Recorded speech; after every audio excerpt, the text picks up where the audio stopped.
नमस्कार। ज्योतिष शास्त्र में श्रद्धा और विश्वास रखने वाले सभी जातकों का पारलौकिक जगत चैनल में बहुत बहुत स्वागत है।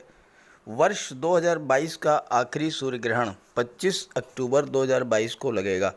ज्योतिष शास्त्र और पंचांग के अनुसार वर्ष का दूसरा और अंतिम सूर्य ग्रहण कार्तिक मास की अमावस्या की तिथि को लगेगा और इसी दिन दीपावली का पावन पर्व भी मनाया जाएगा। ये सूर्य ग्रहण 24 अक्टूबर शाम 5:29 से 25 अक्टूबर शाम 4:20 तक प्रभावी रहेगा। सूर्य ग्रहण पूरे विश्व में जहाँ जहाँ दिखाई देगा वहाँ पर सूर्य ग्रहण लगने से 12 घंटे पूर्व से सूतक काल मान्य होगा। इसी दिन प्रदोष व्रत भी पड़ रहा है, जिसका समय है शाम 5:50 से रात्रि 8:22 तक। तो इस वीडियो में बात करेंगे उन 8 भाग्यशाली राशियों के बारे में जिन्हें इस सूर्य ग्रहण के बाद सर्वाधिक लाभ प्राप्त होगा और सर्वाधिक शुभ फल मिलेगा, और कुंभ राशि उनमें से एक है। आपको बता दें कि सूर्य ग्रहण समाप्त होने के बाद माता लक्ष्मी की आराधना करने और उन्हें लाल पुष्प अर्पित करने से भविष्य में धन प्राप्ति के प्रबल योग बनते हैं और माता लक्ष्मी का अस्थायी रूप से आपके घर में निवास भी होता है। इसी के साथ बात करेंगे सूर्य ग्रहण के दौरान बनने वाले अति दुर्लभ योगों के बारे में, सूतक काल के बारे में, ग्रहण के दौरान किए जाने वाले उपायों के बारे में और गर्भवती माताओं द्वारा रखी जाने वाली सावधानियों के बारे में। तो चलिए वीडियो शुरू करते हैं। ये विश्लेषण आपकी चंद्र राशि के आधार पर किया जा रहा है। ग्रहण की घटना को धार्मिक और ज्योतिषीय दृष्टिकोण से बहुत ही महत्वपूर्ण माना गया है। ज्योतिष शास्त्र में सूर्य ग्रहण और चंद्र ग्रहण दोनों का ही जीवन पर बहुत बड़ा प्रभाव पड़ता है। ग्रहण के बाद सूर्य और चंद्रमा दोनों ही अपना सर्वश्रेष्ठ फल प्रदान करते हैं, क्योंकि ग्रहण के दौरान सूर्य चंद्रमा पीड़ित होने के बाद जब पुनः अपनी नैसर्गिक अवस्था में आते हैं तो अपना पूरा फल प्रदान करते हैं।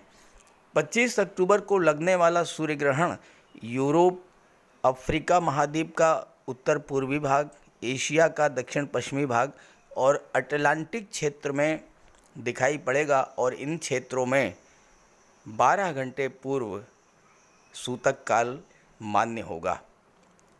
25 अक्टूबर के दिन 4 महत्वपूर्ण ग्रह आपकी गोचर कुंडली के भाग्य भाव में स्थित होंगे। भाग्य भाव में सूर्य होंगे तुला राशि में, केतु होंगे तुला राशि में, शुक्र होंगे तुला राशि में और चंद्रमा भी तुला राशि में ही गोचर करेंगे। और ठीक अगले दिन बुध भी तुला राशि में गोचर कर जाएंगे और इस तरह से सूर्य ग्रहण के पश्चात 26 अक्टूबर को भाग्य भाव में पंचग्रही योग बनेगा, जो कि अत्यंत दुर्लभ योग है। आइए इसके प्रभाव को समझते हैं। भाग्य भाव में पंचग्रही योग का बनना भाग्य के सितारे चमका देगा। सूर्य सप्तम भाव के स्वामी होकर के भाग्य भाव में गोचर कर रहे हैं। सप्तम भाव व्यापार का होता है, पार्टनरशिप में व्यापार का होता है, तो व्यापार के क्षेत्र में आपको सफलता और धन प्राप्त होगा। और 26 अक्टूबर को बुध भी आ जाएंगे, जो आपकी छिपी टैलेंट को बाहर निकालेंगे और आईटी सेक्टर, कंप्यूटर, कम्युनिकेशन या मैनेजमेंट के क्षेत्र में आप अपनी प्रतिभा और भाग्य के बल पर उच्च स्तर की सफलता अर्जित करेंगे। बुध पंचम भाव के स्वामी होकर भाग्य भाव में गोचर कर रहे हैं और पंचम भाव शिक्षा और संतान का होता है, तो छात्रों के लिए बहुत ही बेहतर योग है। यहाँ पर सूर्य और बुध का बुधादित्य योग बनेगा, जो कि नौकरी के लिए नए नए मार्ग प्रशस्त करेगा और आप आईटी सेक्टर, कंप्यूटर, मैनेजमेंट या शासन प्रशासन के क्षेत्र में, विदेश सेवा के क्षेत्र में, किसी विदेशी या मल्टीनेशनल कंपनी में भी नौकरी प्राप्त कर सकते हैं। शनि 12वें भाव के स्वामी हैं और स्वराशि में गोचर कर रहे हैं, तो विदेश संबंधी किसी भी कार्य में आपको सफलता दिला देंगे। और चूंकि शनि बुध के मित्र हैं तो विदेशी व्यापार में भी आपको बहुत बड़ा लाभ होगा एक्सपोर्ट इंपोर्ट के व्यापार व्यवसाय में आपको धन का लाभ होगा, विदेश से धन का आगमन होगा और साथ ही साथ उच्च शिक्षा के लिए भी आप विदेश जा सकते हैं। 11 नवंबर तक शुक्र का भी गोचर तुला राशि में भाग्य भाव में ही होगा और शुक्र अपनी ही राशि में भाग्य भाव में गोचर कर रहे हैं। वो सारे कार्य जिनसे नाम और यश मिलता है वो आप करेंगे। इस दौरान आप किसी धार्मिक स्थल की यात्रा पर भी जा सकते हैं। नवम भाव का शुक्र भौतिक संपदा और लग्जरी का कारक होता है, कम परिश्रम में ज़्यादा दौलत प्रदान करता है और शुक्र चूँकि चतुर्थ भाव भौतिक सुखों के भाव के स्वामी भी हैं तो आपको हर तरह का भौतिक सुख सुविधाएं भी प्राप्त करेंगे। साथ ही साथ घर परिवार में भी सुख सौहार्द बना रहेगा, माता का स्वास्थ्य भी अच्छा रहेगा, माता से संबंध भी आपके अच्छे होंगे और अगर आप महिला हैं तो ज्वेलरी, ऑर्नामेंट्स और आभूषण भी इस गोचर काल में क्रय कर सकती हैं। देवगुरु का गोचर अत्यंत महत्वपूर्ण है क्योंकि देवगुरु आपकी कुंडली में महाधनी योग बना रहे हैं, लाभ के भाव के स्वामी होकर के धन के भाव में गोचर कर रहे हैं। तो देवगुरु आपको हर तरह का लाभ प्राप्त कराएंगे। धन का, संतान का, शिक्षा का, मान सम्मान, पद प्रतिष्ठा का लाभ देवगुरु के कृपा से प्राप्त होगा। साथ ही साथ धन भी आएगा और प्रचुर मात्रा में धन का संचय भी होगा। यहाँ केतु की बहुत महत्वपूर्ण भूमिका है भाग्य भाव में। अचानक से भाग्य के सपोर्ट से आप कोई ऐसा कार्य करेंगे जो कोई दूसरा करने की सोच भी नहीं सकता। केतु आपको अद्भुत बौद्धिक क्षमता प्रदान करेंगे और अगर आप छात्र हैं तो उच्च शिक्षा खास करके management, IT sector, MBA, MCA, BEd, engineering या मेडिकल या किसी भी अन्य स्ट्रीम में आप केतु के हेल्प से आपको अपने देश में ही उच्च शिक्षण संस्थान में एडमिशन मिल जाएगा या फिर आप विदेश जा कर के उच्च शिक्षा प्राप्त करेंगे। केतु धर्म कर्म में भी आपकी रुचि को बढ़ा देंगे और आप यात्रा देशाटन पर भी जा सकते हैं। केतु की एक और महत्वपूर्ण विशेषता है कि केतु अगर शुभ हो या शुभ भाव में गोचर कर रहे हो तो शुक्र, शनि और गुरु भी शुभ हो जाते हैं। तो ऐसे में भले ही आप पर 7.5 का प्रथम चरण गतिमान है लेकिन शनि की 7.5 का कोई भी अशुभ प्रभाव आप पर नहीं पड़ेगा। यहाँ पर राहु का भी बहुत महत्वपूर्ण योगदान रहेगा इस गोचर काल में सूर्य ग्रहण के पश्चात, क्योंकि 3rd हाउस में राहु अति विशिष्ट कारक होते हैं। राहु एक्सट्रीम को शो करते हैं। आप अपने क्षेत्र में ज़्यादा से ज़्यादा लाभ अर्जित करना चाहेंगे और चाहे इसके लिए कितना भी परिश्रम करना पड़े, क्योंकि राहु का व्यवहार शनिवत होता है।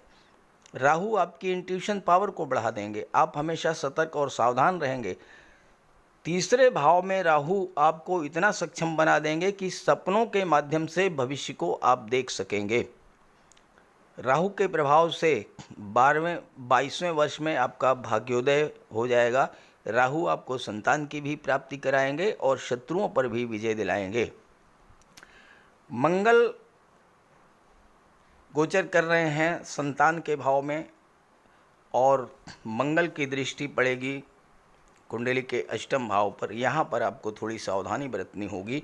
अगर आप गर्भवती माता हैं तो आपको बहुत ज़्यादा सावधानी बरतनी होगी, क्योंकि मंगल ब्लड और सर्जरी के कारक हैं और अगर संतान की प्राप्ति होती है तो आपको ज़्यादा संभावना है कि ऑपरेशन के द्वारा हो। और चूंकि मंगल की दृष्टि अष्टम भाव पर पड़ रही है तो वाहन चलाते समय भी विशेष सावधानी रखें। अब आइए बात कर लेते हैं सूर्य ग्रहण के दौरान किए जाने उपाय और गर्भवती माताओं के लिए रखी जाने वाली विशेष सावधानियों के बारे में। चलिए बात करते हैं सूर्य ग्रहण पर किए जाने वाले उपायों के बारे में और सूतक काल के बारे में। तो क्या सूतक काल मान्य होगा? देखिए, भारत में सूतक काल मान्य नहीं होगा क्योंकि भारत में सूर्य ग्रहण दिखाई नहीं पड़ेगा, लेकिन यूरोप, अफ्रीका महाद्वीप के उत्तर पूर्वी भाग, एशिया महाद्वीप का दक्षिण पश्चिमी भाग और अटलांटिक क्षेत्र में ये ग्रहण दिखाई पड़ेगा।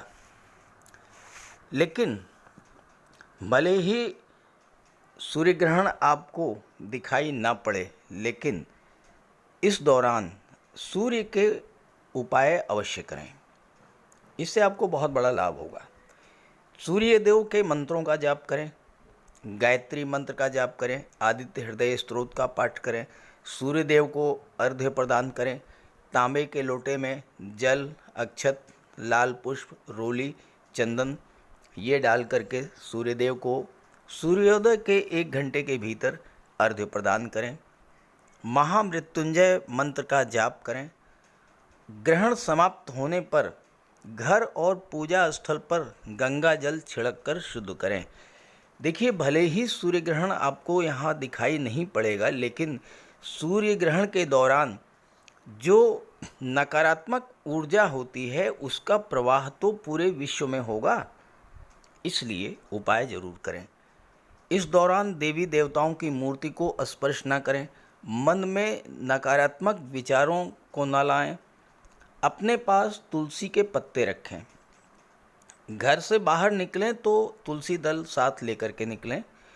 भोजन बनने के बाद उसमें तुलसी दल डाल करके रखें और ग्रहण समाप्ति के बाद माता लक्ष्मी को लाल रंग का पुष्प अर्पित करें और प्रार्थना करें कि माता लक्ष्मी अस्थायी रूप से आपके घर में निवास करें। क्योंकि सूर्य ग्रहण के ठीक बाद अगर धन प्राप्ति के उपाय किए जाएं तो बहुत अच्छी सफलता मिलती है। और स्नान करने के बाद गेहूं, गुड़, तांबे का दान करें। सूर्य और केतु की युति बन रही है इस बार, इसलिए तिल, नींबू या पक्का केला बहते जल में प्रवाहित करें। नेत्रहीनों और दिव्यांगों की मदद करें। आप ये सब कार्य करेंगे तो सूर्य ग्रहण का आपको बहुत बड़ा लाभ मिलेगा, आपके जीवन पर सकारात्मक प्रभाव पड़ेगा। अब बात कर लेते हैं गर्भवती माताओं को क्या क्या सावधानियां रखनी पड़ेंगी। सूर्य ग्रहण के दौरान गर्भवती माताओं को विशेष सावधानी बरतनी होती है, विशेष उपाय करने होते हैं। देखिए, सूर्य ग्रहण के दौरान भोजन ना करें, और भोजन अगर आपने बना लिया है तो तुलसी का पत्ता उसमें डाल करके रखें, और पूरे सूर्य ग्रहण के दौरान तुलसी के कुछ पत्ते जो आपने पहले से ही तोड़ करके रखे हुए हैं वो अपने पास रखें। भगवान सूर्य के मंत्रों का जाप करती रहें। आदित्य हृदय स्तोत्र का पाठ करें, गायत्री मंत्र का जाप करें, महामृत्युंजय मंत्र का जाप करें। इससे आपके गर्भस्थ शिशु पर सूर्य ग्रहण का कोई प्रभाव नहीं पड़ेगा। तेज धार और नुकीली वस्तुएं जैसे कैंची, चाकू, सुई, आलपीन इसका प्रयोग बिल्कुल ना करें, इससे नकारात्मक प्रभाव पड़ेगा शिशु पर। बाल और नाखून बिल्कुल नहीं काटना है। गरीबों को ग्रहण के बाद स्नान करके दान करें। घर के बाहर ना निकलें और ग्रहण के दौरान ग्रहण को देखने से बचें। ग्रहण के दौरान ना तो भोजन पकाएं और ना ही खाएं। अगर किसी विशेष परिस्थिति में घर से बाहर जाना पड़े तो तुलसी का पत्ता अपने साथ रखें, और घर में अगर मंदिर है तो उसके कपाट बंद कर दें, और ग्रहण के दौरान देवी देवताओं की मूर्तियों को स्पर्श ना करें। तो अगर ये सब उपाय आप करेंगे तो आपको सूर्य ग्रहण का बहुत बड़ा लाभ मिलेगा। ये तो मैंने सभी 12 राशियों के लिए सामान्य तौर पर किए जाने उपायों के बारे में चर्चा की है। अगर आप चाहते हैं कि राशिवार हर राशि पर क्या प्रभाव पड़ेगा तो कमेंट करके बताइएगा, उसके लिए अलग से वीडियोस मैं अपलोड कर दूंगा। जैसे कि मैंने पहले 30 अप्रैल के सूर्य ग्रहण के बारे में सभी राशियों के लिए वीडियो अपलोड किए थे, तो इस बार भी अपलोड कर दूंगा अगर आप चाहेंगे तो सभी ग्रहों की कृपा दृष्टि आप पर बनी रहे। इसी भावना के साथ आप सभी का बहुत बहुत धन्यवाद। नमस्कार।